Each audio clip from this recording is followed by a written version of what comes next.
1980 का दशक।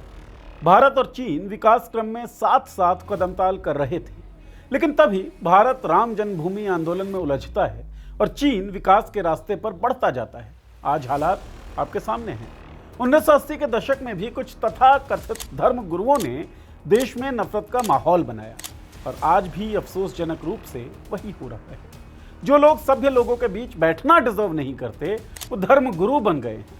आप कहेंगे क्या वाहियात बात कर रहे हो, लेकिन सच्चाई यह है कि हमारे देश में आजकल हो ऐसा ही रहा है और इसीलिए गाय के गोबर से गेहूं निकालकर खाने से संतान प्राप्ति, गौमूत्र से कैंसर का इलाज और महिलाओं को पुरुषों की कमोडिटी बताने वाले असभ्य लोग सोशल मीडिया सेंसेशन बन गए हैं। धीरेन्द्र शास्त्री, अनिरुद्धाचार्य, रामभद्राचार्य जैसे अज्ञानियों के बीच देवकी नंदन ठाकुर भी हैं। सोशल मीडिया पर तुलनात्मक रूप से कम वायरल हो सकते हैं, लेकिन नफरती जहर के प्रसार में किसी से कम नहीं।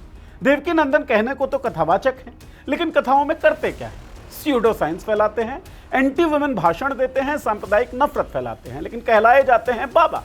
इनका एक भक्त ने नंद और देवकी का स्वरूप बताता है और ये बड़े गर्व से उसे स्वीकार करते हैं। इतना काफी है ये जानने के लिए कि इन्हें धर्म नहीं, धंधे से मतलब है। जिस तरह 1980 के दशक में कुछ नफरती तत्वों ने राम मंदिर आंदोलन की आड़ में सांप्रदायिकता को राजनीति में स्टैब्लिश किया, उसी तरह आज कुछ लोग कृष्ण जन्मभूमि के नाम पर सांप्रदायिकता के जहर को राजनीति में और इंटेंसिफाई करने का काम कर रहे हैं। इन लोगों में अहम नाम है देवकी नंदन ठाकुर का।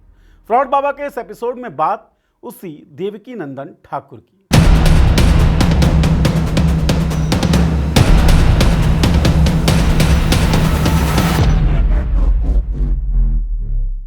नमस्कार, मैं हूं नीरज और आप देख रहे हैं मॉलिटिक्स। देवकी नंदन ठाकुर, इस फ्रॉड बाबा पर एक महिला के साथ छेड़छाड़ के आरोप भी हैं। Anti women, anti science, communal और हेट स्पीच तो खैर उसके चरित्र का हिस्सा सा लगता है। बात इन सब पर होगी, लेकिन शुरुआत शुरू से। तो साहब, देवकी नंदन ठाकुर का जन्म होता है मथुरा के एक ब्राह्मण परिवार में 1978 में। इनके सोशल मीडिया अकाउंट्स पर दावा किया गया कि ये सिर्फ 6 साल की उम्र में घर छोड़कर वृंदावन चले गए और निम्बार्क संप्रदाय के अनुयायी बन गए। ये भी लिखा है कि 13 साल की उम्र में उन्होंने भागवत गीता याद कर ली थी और उसके बाद कथा प्रवचन करना शुरू कर दिया था। देवकी नंदन ठाकुर भी खुद को स्पिरिचुअल लीडर और भागवत कथा वाचक ही बताते हैं।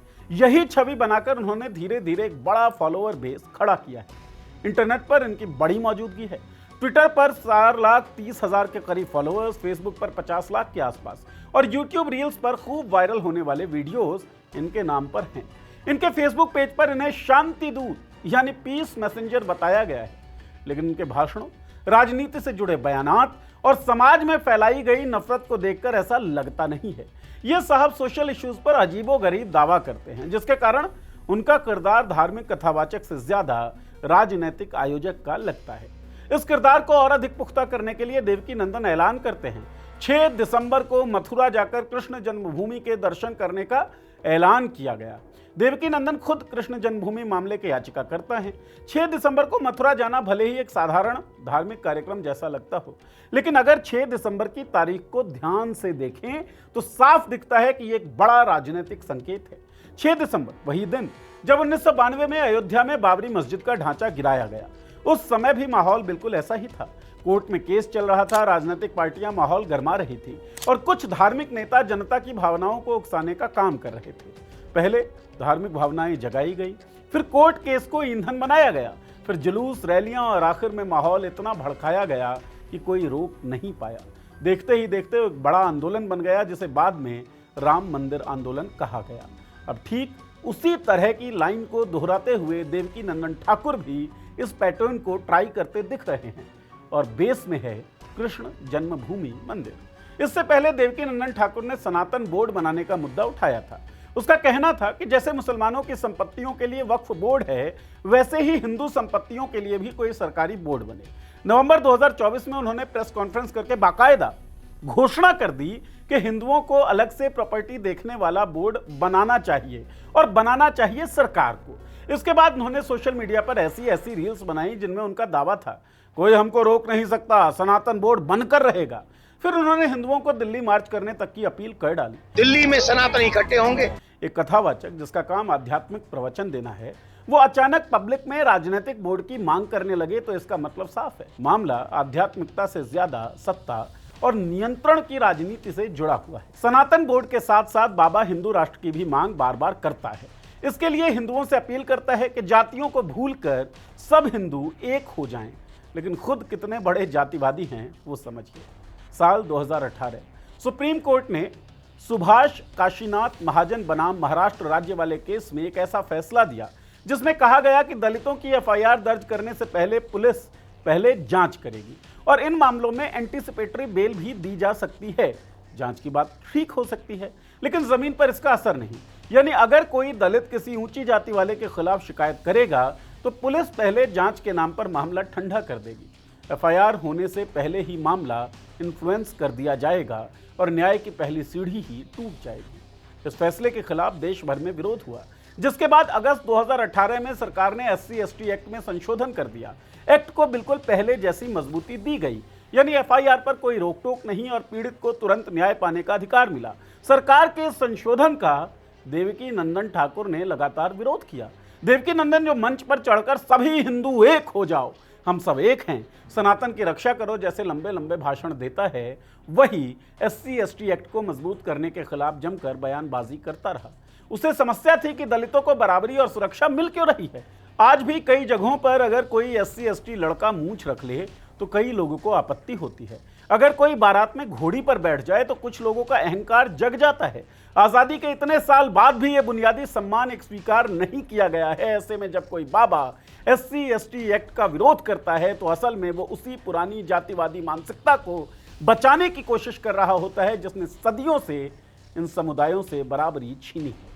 बाबा जी को सनातन बोर्ड चाहिए, देश भर के हिंदुओं को एक करने की बातें चाहिए, लेकिन जैसे ही बात उन हिंदुओं पर आती है जो सदियों से हाशिए पर हैं तो इन्हें दिक्कत शुरू हो जाती है। एक तरफ ये कथा में बैठकर शांति, प्रेम, सद्भाव और समानता की शिक्षा देते हैं और दूसरी तरफ ऐसा कानून हटवाने की कोशिश करते हैं जो पिछड़े समुदायों को बराबरी का हक दे।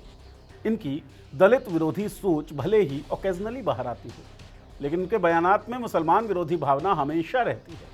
एक वीडियो में ये कहते हैं कि हर हिंदू परिवार में 5-10 बच्चे होने चाहिए, 10 बच्चे पैदा करो, क्योंकि इनके मुताबिक दूसरी कम्युनिटी यानी मुसलमान 4-4 शादियां करके 40-40 बच्चे पैदा कर रहे हैं। लेकिन असलियत यह है कि देश में कोई भी कम्युनिटी औसतन 40 तो छोड़िए 4 बच्चे भी पैदा नहीं कर रही।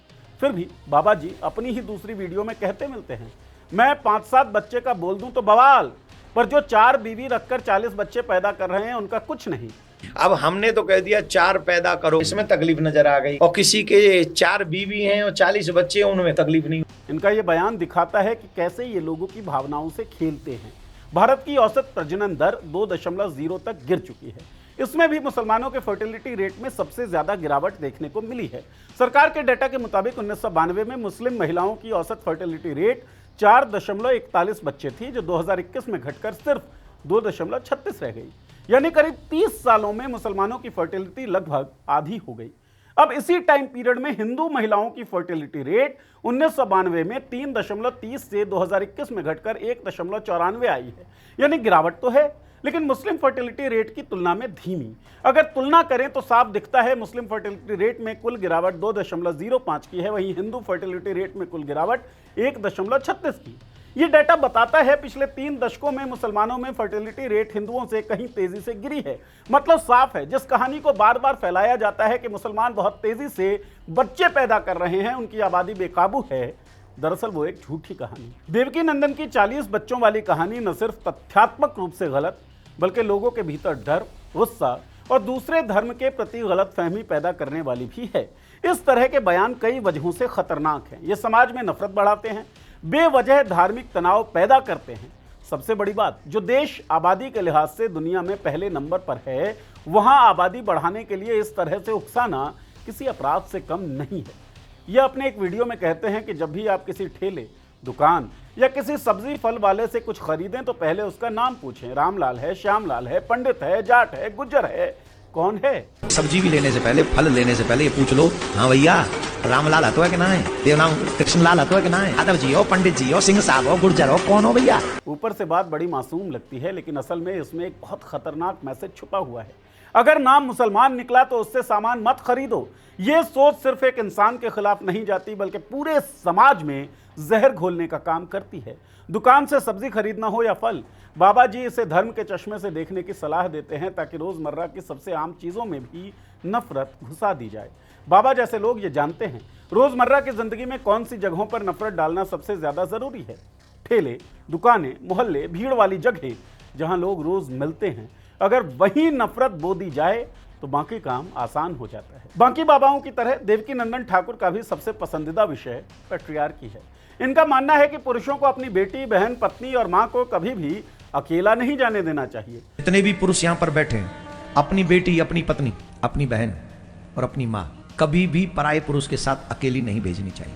दुनिया का कितना भी नुकसान हो जाए चला ले जाना, लेकिन उनकी इज्जत का जरा सा भी नुकसान हुआ तो सारी उम्र भरपाई नहीं हो पाएगी। मैं आपसे कह रहा हूं, दुनिया भर में कितना भी नुकसान हो जाए वो आप भरपाई कर लोगे, लेकिन तुम्हारे मान सम्मान की भरपाई, वो भी बेटी के, बहन के, माँ के मान सम्मान की, पत्नी के मान सम्मान की अगर कोई नुकसान हुआ, जीवन भर कभी नहीं भर पाओगे। बात सुनने में बड़ी जिम्मेदारी वाली लगती है, लेकिन असल में यह सोच बताती है कि महिलाओं की सुरक्षा के नाम पर उन्हें चार दीवारी के अंदर रहने की सलाह दी जा रही है। कानून मजबूत करने की बात नहीं होगी, सजा कड़ी करने की बात नहीं होगी, समाज को बदलने की कोशिश नहीं होगी, बस महिलाओं को ही कंट्रोल में रखने का उपदेश दिया जाएगा।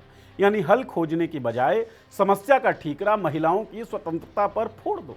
आगे बाबा जी कहते हैं कि शव यात्रा में कंधा देना बहुत शुभ काम है, लेकिन सिर्फ पुरुषों का। उनके मुताबिक महिलाएं कंधा नहीं दे सकती, ना ही अंतिम संस्कार कर सकती हैं। उन्हें तो शमशान तक जाने की भी इजाजत नहीं होनी चाहिए। अब ये परंपरा किसने बनाई, क्यों बनाई, इस पर ये लॉजिक देने की कोशिश करते हैं। उनका तर्क है कि हमारे ऋषि मुनि और देवता महिलाओं की सुरक्षा को लेकर बड़े चिंतित थे, इसलिए उन्होंने उन्हें शमशान से दूर रखा।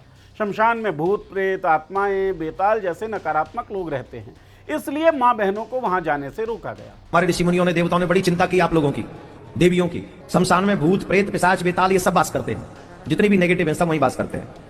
इसलिए ऋषि मुनियों ने माता बहनों को शमशान से दूर रखा, बोले तुम शमशान में नहीं। अब ऐसा नहीं है कि इस तरह के इनके लॉजिकल प्रवचनों पर लोग सवाल नहीं करते हैं, लेकिन सवाल पूछने वालों को डांट कर भगा दिया जाता है। देवकीनंदन से पंडाल में एक बार एक लड़की ने सवाल पूछा कि भगवान पर दूध क्यों चढ़ाते हैं, क्या भगवान दूध के भूखे हैं, क्या भगवान वो दूध पिएंगे? अरे भगवान तो सबको देता है यार। सवाल गलत नहीं था, लेकिन जैसे ही लड़की ने यह कहा, बाबा जी सवाल का जवाब देने की जगह लड़की पर ही बरस पड़े। लड़की को डांटते हुए कहा, आपने मुझे यार कैसे बोल दिया? You should control your language, I am not your friend, this is not your school, this is not your college, this is not your home, this is a कथा पंडाल। बड़ा भगवान भूखा है दूध का, वो अपने दूध को पिएगा। अरे भगवान तो सबको देता है। इसका मत must you think what you say, control your language. I am not यार, I am not telling you please control your language, okay? This is not your school, this is not your college, this is not your home, this is a katha pandal। यानी पूरी चर्चा का केंद्र भगवान, धर्म या तर्क नहीं रहा, बल्कि केंद्र बन गया लड़की का एक शब्द यार। असल मुद्दा दूध चढ़ाने का था कि क्या इसका धार्मिक और सामाजिक मतलब है, लेकिन उस पर एक शब्द भी कहा नहीं गया, क्योंकि जवाब देना मुश्किल था। तो ध्यान भटकाकर लड़की की भाषा और उसके संस्कार पर सवाल उठा दिए गए। ये तरीका नया नहीं है। जब किसी तर्क का जवाब नहीं होता तो सवाल पूछने वाले को ही कटघरे में खड़ा कर दो। पंडाल में बाबा की छवि ऐसी बनाई जाती है कि कोई भी उनसे सवाल पूछे तो उसे मर्यादा, संस्कार, आदर जैसी बातें दिमाग में रखनी होंगी। देवकीनंदन की करतूत सिर्फ स्यूडो साइंस परोसने और भड़काऊ बयानबाजी तक सीमित नहीं है। एक महिला से छेड़छाड़ के भी इन पर आरोप लगे हैं। आरोप है कि देवकीनंदन ठाकुर और उनके भाई समेत 6 लोगों ने एक स्थानीय पत्रकार की पिटाई कर उसकी पत्नी से छेड़छाड़ की। पीड़ित पत्रकार के मुताबिक 24 फरवरी 2020 को ये लोग अचानक उसके घर में घुस आए। उसने बताया कि उसके पास कुछ वीडियोस थे जो इन लोगों से जुड़े हुए थे और देवकीनंदन नहीं चाहते थे कि वो वीडियो बाहर आए या प्रसारित हो। इसी को लेकर यह पूरा विवाद शुरू होता है। पत्रकार का कहना है कि इन 6 लोगों ने घर में घुसते ही उस पर हमला किया, उसकी पत्नी से छेड़छाड़ की और दोनों को बुरी तरह पीटा। इसके बाद पुलिस ने कई धाराओं के तहत बाबा पर मुकदमा दर्ज किया, जिसमें धारा 354 किसी महिला की इज्जत पर हमला या हमला करने की कोशिश, धारा 323 जानबूझकर चोट पहुंचाना, धारा 452 हमला करने की तैयारी के साथ घर में घुसना, धारा 504 जानबूझकर अपमान करके झगड़ा भड़काना, धारा 506 आपराधिक धमकी देना और सबसे महत्वपूर्ण SC/ST एक्ट की धारा 3(1) जो बताती है कि पीड़ित दलित समुदाय से है और उसके साथ जातिगत आधार पर भी उत्पीड़न हुआ। एक तरफ बाबा खुद को धर्म, नैतिकता, संस्कार और सच बोलने की सीख देने वाला बताता है, मंच पर बड़ी बड़ी बातें करता है, सम्मान, मर्यादा, संस्कृति की बातें, लेकिन दूसरी तरफ उन्हीं के ऊपर आरोप एक पत्रकार को धमकाने, उसकी पत्नी के साथ छेड़छाड़ करने के हैं। ये दिखाता है कि जब बात अपनी छवि या अपने खिलाफ जानकारी को रोकने की आती है तो धार्मिक उपदेशक की छवि एकदम गायब हो जाती है और असली सत्ता का दम्भ सामने आ जाता है। ऐसे लोग समाज में लोगों को हमेशा उलझाए रखते हैं, कभी बताते हैं क्या करना चाहिए और क्या नहीं, कभी धर्म के नाम पर मर्यादा समझाने लगते हैं और कभी सत्ता के आगे चापलूसी में लग जाते हैं। इनका असली मकसद भविष्य की राजनीति की जमीन तैयार करना है। ऐसे बाबा एक लाइन को बार बार दोहराते हैं, धर्मो रक्षति रक्षिता, यानी धर्म की रक्षा करो, धर्म तुम्हारी रक्षा करेगा। लेकिन असल में धर्म की आड़ में राजनीति की नींव रखी जा रही होती है। इनके प्रवचनों में हर बात को इस तरह घुमाया जाता है कि लोगों को लगे कि धर्म खतरे में है, समाज टूट रहा है और अगर बाबा के कहे अनुसार नहीं चले तो सब गड़बड़ हो जाएगा। ये भ्रम बनाए रखना इनके लिए जरूरी है, क्योंकि इसी से इनका प्रभाव, पहुंच और चमकती छवि बनी रहती है। जो बाबा अपने भाषणों में जहर उगलता है, नफरत फैलाता है, समाज को बांटता है, वही अपने नाम के आगे शांति दूत लिखता है। यह दोहरा चेहरा ही इसकी पूरी कहानी बता देता है। बाहर से धार्मिक छवि, अंदर सत्ता और प्रभाव का भूख। ऐसे राम नाम वाले राजनीतिक संत समाज को हमेशा इसी तरह की उलझनों में रखते हैं। लोगों को डराते हुए, बांटते हुए और धार्मिक भावनाओं में उलझाते हुए रखना इनकी ताकत है और इसी बीच ये धीरे धीरे खुद को राजनीति के केंद्र में ले आते हैं, शांतिदूत बनकर। इस तरह के बाबा पूरे देश के फैब्रिक और पूरे देश के आइडिया पर एक बट्टा जैसे हैं, क्योंकि ये साइंस का विरोध करते हैं, ये जो सामाजिक समरसता है उसके खिलाफ बयानबाजी करते हैं, महिलाओं के अधिकारों से इनको दिक्कत है, मनुष्य और मनुष्य के बीच भेद को ये लोग प्रमोट करते हैं। तो ऐसे बाबा जो सभ्य कहना भी डिजर्व नहीं करते, ये अपने आप को धर्मगुरु कह देते हैं। क्या ऐसे धर्मगुरुओं की समाज को ज़रूरत है? आपको क्या लगता है? अपनी राय इस वीडियो के कमेंट बॉक्स में लिखें। चैनल को सब्सक्राइब कर लें, बेल का आइकन दबाएं ताकि हमारे वीडियोस की नोटिफिकेशंस आप तक पहुंचती रहें।